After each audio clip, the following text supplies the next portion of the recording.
This is the second of two videos working on problems involving volume by slicing. For this first problem, we're asked to find the volume obtained when the region bounded by y equals x squared and y equals 2x plus 3 is revolved about the x-axis. So as usual, we want to get a sketch of what this region looks like. So y equals x squared, that's our typical parabola. And then y equals 2x plus 3, that's a line with slope 2 and y-intercept positive 3, so that's going to look something like that. And so we can tell that the region they're talking about is this region in here. And we're revolving that about the x-axis. So as usual, we're thinking about a typical representative rectangle for what that vertical slice is going to look like. And what we see is that there's a gap between the bottom of that rectangle and the axis of revolution, which is the x-axis here. So that means that this is not going to be a disk, this is going to be a washer. And so a washer is basically a circle with a circle cut out of the middle. So it's going to look like that. And the area of a washer is pi times the big radius squared minus pi times the little radius squared. And so that's going to be the form of the integral that we're going to set up to represent this area. Now, as usual, we need to figure out the starting and ending points of our integral. And that means we need to figure out where these two functions intersect. So we need to set x squared equal to 2x plus 3 and solve that equation. We get x squared minus 2x minus 3 equals 0. That factors as x minus 3, x plus 1. And that gives us x equals 3, x equals negative 1. So this is going to be x equals negative 1. And this ending point is going to be x equals 3. So my integral for my area is going to be the integral from negative 1 to 3, pi times the big radius squared. So in this case, the big radius, that's going to be the top of the rectangle, which in this case is the line, 2x plus 3, minus pi times the little radius squared. And so the little radius squared is that gap that we talked about, and that's the bottom of my rectangle, which is the parabola. So that'll be x squared. And so that's the function that I need to work out some algebra there and then integrate. So I'll start this up for you, and then I'll tell you what the final answer works out to be. I'm going to factor out the pi, get negative 1 to 3. The 2x plus 3 squared, I have to FOIL that, so that's going to give me 4x squared plus 12x plus 9. And then x squared squared, that's x to the 4th. So I take my antiderivative, that's going to give me 4/3 x cubed plus 6x squared plus 9x minus 1/5 x to the 5th. And then I have to plug in 3, plug in minus 1, and subtract. So a lot of steps left to do, but it's mostly just arithmetic. And when we get our final answer, we're going to get 1088 pi divided by 15. And that's our final answer to this one.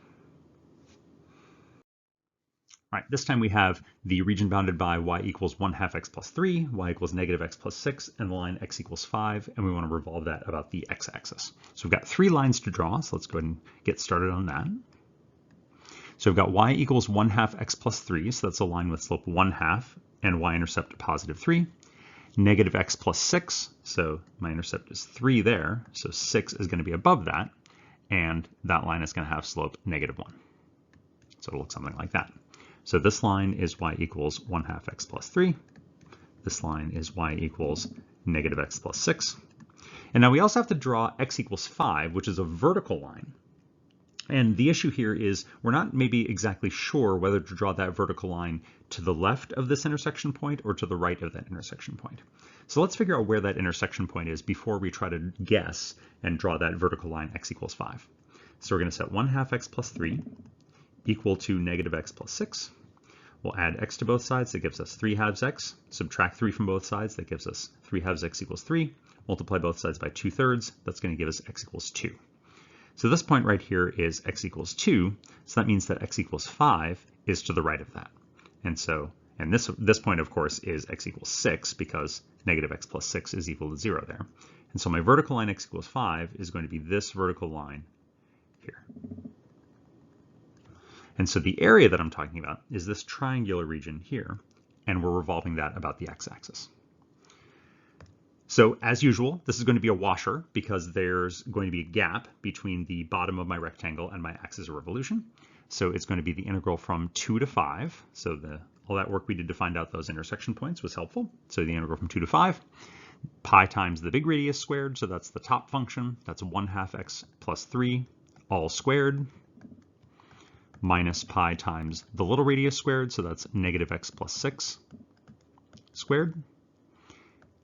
And we're integrating that all with respect to x. So again, we've got lots of work left to do. We have to FOIL that, and we have to FOIL that. We have to go to multiply out those squares. We'll collect our like terms. We'll take an antiderivative, plug in 5, plug in 2, and subtract. The final answer you should get at the end there is 189 pi, all divided by 4. Focusing here more on the setups of these problems, because that's the more challenging part that we have to think a little bit more about. The actual integration and plugging in, I'm leaving that to you. All right, next one.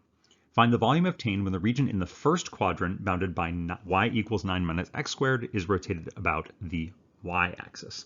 So we're revolving around the y-axis here, which means we're going to have to slice horizontally. Remember that when you're rotating about a vertical line, you slice horizontally. When you're rotating about a horizontal line, you slice vertically. You always slice perpendicular to the axis of revolution. But before we get into setting up our integral, we need to get a graph of this function, 9 minus x squared. Not too hard to graph. We flip our parabola over and then shift the results up 9 units. So that's what our graph looks like. It's the region in the first quadrant, so that's this region here. And we're revolving it about the y-axis, which, like I said, means we're slicing horizontally. So if I draw my representative rectangle, I see that there's no gap between my rectangle and my axis of revolution. So this is going to be a disk, not a washer. So a little bit simpler of an integral to work this one out. But the problem is that because I'm slicing horizontally, I have to integrate with respect to y. So it's going to be pi times a radius squared dy. And so the issue here is that our function was given as y as a function of x. So we need to take this equation and solve it for x. We'll add x squared to both sides, subtract y from both sides, take the square root of both sides. And so when we do that, we get a plus or a minus. But remember that the negative square root, that's going to be this left half of my parabola. And so that's x equals negative square root of 9 minus y. So this right half of my parabola, that's the function that I'm looking for, x equals the square root of 9 minus y. So the width of my rectangle is that function that we just figured out. So this is going to be the square root of 9 minus y. What about the bounds on my integral? Well, the lower bound is obviously y equals 0 because I'm on my x-axis. And the upper bound, this is the point 0, 9. So my upper bound is my highest y value in my region, which is going to be y equals 9. Now this integral isn't too bad because of the squaring of the square root. We can factor out the pi. We're integrating from 0 to 9. When we square the square root of 9 minus y, we just get 9 minus y. So this will be pi times 9y minus 1/2 y squared. Plug in 9, plug in 0, and subtract. And this one's going to work out to be 81 pi over 2. All right, next up we have this problem. Find the volume obtained when the region bounded by y equals 1 over x plus 1, x equals 0, and y equals 1/3 is revolved about the y-axis. All right, so this one's a little bit trickier to draw, but the rational function y equals 1 over x plus 1 is going to have an asymptote here at x equals -1. And so that means that the function is going to be coming up from infinity and gradually decreasing as x increases. So that's what my function looks like. X equals 0 is my y-axis, and then y equals 1/3 is going to be a horizontal line. And so that's going to look like this.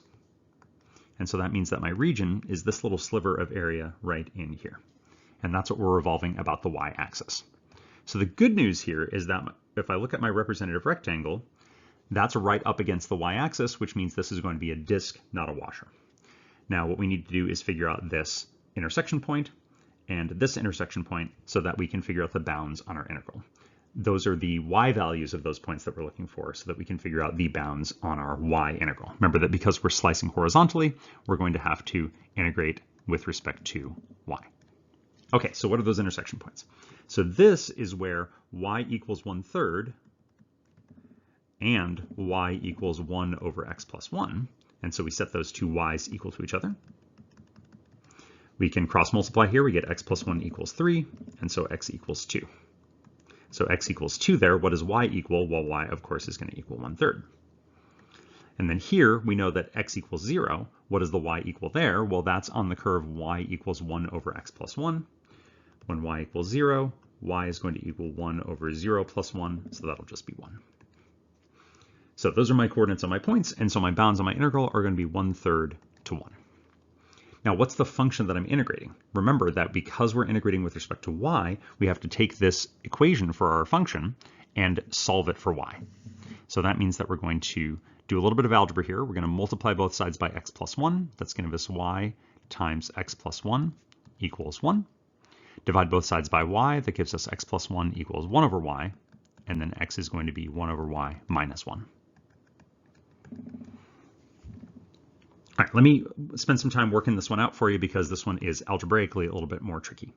So again, we have to FOIL this out. So we're integrating from 1/3 to 1. I'm going to factor out the pi. And then when we square 1 over y, we get 1 over y squared. 1 over y times -1 is minus 1 over y, and we've got 2 of those, so that'll be 2 over y. And then 1 squared is 1. All right, so now we need to integrate. What's the antiderivative of 1 over y squared? Well, you want to think of that as y to the -2. And so when we take their antiderivative, the antiderivative of y to the -2 is going to be y to the -1, because we're going to add 1 to that exponent. And when you add 1 to -2, you get -1. And then we'll divide by that -1 power, that new -1 power. 1 over y, the antiderivative of 1 over y is the natural log of y, of the absolute value of y. Remember, that's the case where we don't use that power rule. Instead, we get natural log. And then the antiderivative of 1 is y. And then we have to plug in 1 and 1/3 and subtract. Okay, so this is a little bit nasty. Let's go one more step, and then I'll cut to the chase and give you the final answer here. So when we plug in 1, we get 1 to the -1, which is just 1, divided by -1, so that's -1. Minus 2 times the natural log of 1 plus 1. That's what I get when I plug in 1. When I plug in 1/3, 1/3 to the -1, that's 1 over 1/3, which is 3, divided by -1 is -3. Minus 2 times the natural log of 1/3. 1/3 is positive, so those absolute values don't do anything. And then plus 1/3. Now, in this first set of parentheses, the -1 and the +1 cancel out. And the natural log of 1 is 0, so that also goes away. So it's not quite as nasty as you might think. Our final answer here works out to be 8 pi over 3 plus 2 pi times natural log of 1/3. And that's the area of our volume, or the volume of our solid. All right, so these last couple of problems are variations that involve axes other than the x and y axis. So those do change up the problems a little bit, so let's take a look at this. So this time we've got a relatively simple region, so just the region bounded by y equals 9 minus x squared and the x-axis. But what's weird about this one is that we're revolving it about the line y equals -2. So let's see what we're doing here. So 9 minus x squared, we've seen this curve before. That's our flipped upside down parabola, shifted up 9 units. But the axis now is the line y equals -2. And so our region is here. And so our volume, if we draw our representative rectangle, this is going to give us a washer because, again, there's a gap between the bottom of the rectangle and the axis of revolution. So we're going to get that circle with the circle cut out of it when we spin that rectangle around. So this means that the volume that we're looking for is going to be an integral of the form pi times the big radius squared minus pi times the little radius squared. And then we're going to integrate that with respect to x because we're slicing vertically. Okay, a lot of gaps to fill in here, but let's do it one at a time. First, let's find the bounds on our integral. This curve is y equals 9 minus x squared, so that's not too hard to figure out that this is going to cross my graph, my x-axis, at the points -3 and +3. So that means my region starts at x equals -3 and ends at x equals +3. Okay, what about the things inside the squares?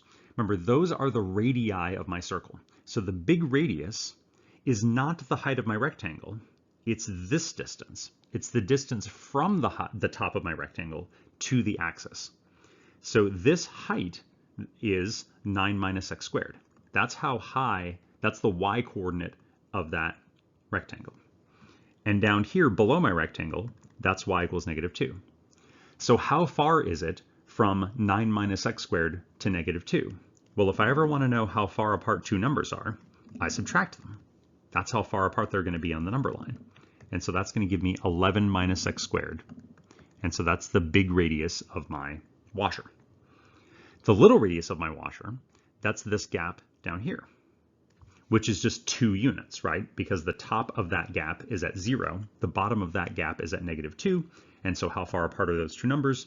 0 minus -2 is just 2. And so my little radius is just the number 2. Okay, so again, I'll do some steps here, and then I'll tell you how this works out. So factor out the pi. We've got a square 11 minus x squared. So when I FOIL that out, I get 121, that's 11 squared, minus 22x squared, and then x squared squared is x to the 4th, and then 2 squared is just 4. So we get 121 minus 4, that's 117, minus 22x squared, plus x to the 4th.